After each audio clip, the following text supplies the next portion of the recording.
आज Doubtnut app download करें। Doubtnut पर अपने सभी गणित, रसायन विज्ञान, भौतिक विज्ञान और जीव विज्ञान के डाउट्स का करो सफाया। बस प्रश्न की फोटो खींचो, एक ही प्रश्न को क्रॉप करो और तुरंत वीडियो सोल्यूशन पाओ। अभी डाउनलोड करें।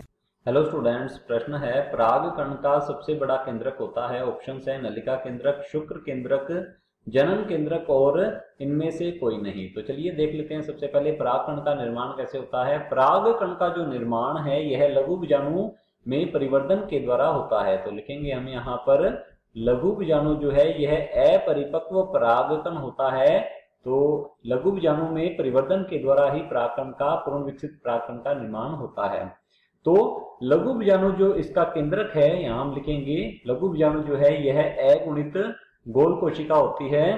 तो इसका जो केंद्रक होता है इसमें होता है सबसे पहले समसूत्री विभाजन। तो लिखते हैं इसमें क्या होगा, इसमें समसूत्री विभाजन होता है और समसूत्री विभाजन के द्वारा दो केंद्रकों का निर्माण होता है। एक तो होता है बड़ा केंद्रक, तो लिखते हैं एक बड़ा केंद्रक होता है और दूसरा होता है छोटा केंद्रक, आकार में होता है छोटा।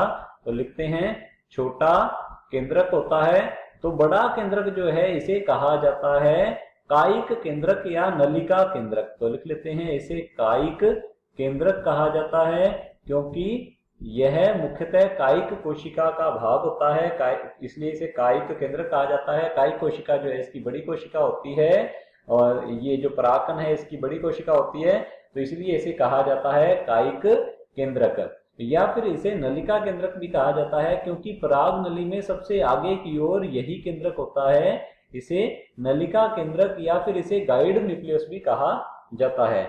और छोटा केंद्रक जो है इसे कहा जाता है जनन केंद्रक। तो लिख लेते हैं इसे जनन केंद्रक कहा जाता है। और जनन केंद्रक जो है यह जनन कोशिका का भाग होता है। तो चलिए देखते हैं ऑप्शंस की ओर। ऑप्शन ए दिया हुआ है नलिका केंद्रक, तो हमारा ऑप्शन ए जो है बिल्कुल सही उत्तर है। परागकण का सबसे बड़ा केंद्रक जो है यह क्या होता है, यह होता है नलिका केंद्रक, क्योंकि लघु बीजाणु में परिवर्तन के द्वारा ही क्या होता है, परागकण का निर्माण होता है। तो यहाँ हम लिख लेते हैं परागकण का जो निर्माण है यह लघु बीजाणु में परिवर्तन के द्वारा होता है। तो हम यहाँ लिख लेते हैं यह परिवर्तित होकर किसका निर्माण करेगा, परागकण का निर्माण करता है। और लघु बीजाणु जो है इसके केंद्रक में विभाजनों के द्वारा ही क्या होता है, इन केंद्रकों का निर्माण होता है। ये परागकण के ही केंद्रक होते हैं।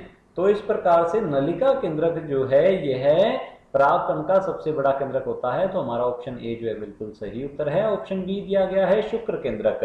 तो यहाँ पर बात हो रही है शुक्र केंद्रक की। तो ये इस प्रकार का जो केंद्रक है यह परागकण में नहीं पाया जाता है। तो यह शुक्राणु के केंद्रक की बात हो रही है। तो ये हमारा ऑप्शन जो है गलत होगा। ऑप्शन सी दिया गया है जनन केंद्रक। अब जनन केंद्रक जो है यह छोटा केंद्रक होता है, तो ये भी हमारा ऑप्शन जो है गलत होगा। और ऑप्शन डी दिया गया है इनमें से कोई नहीं, तो ये भी हमारा ऑप्शन जो है गलत होता है। तो ऑप्शन ए जो है बिल्कुल सही उत्तर है। कक्षा 6 से 12वीं से लेकर नीट, IIT, JEE वो एडवांस के लेवल तक 1 करोड़ से ज्यादा छात्रों का भरोसा। आज ही डाउनलोड करें डाउटनेट ऐप या व्हाट्सएप करें अपने सारे डाउट्स 8400 400 400 पर।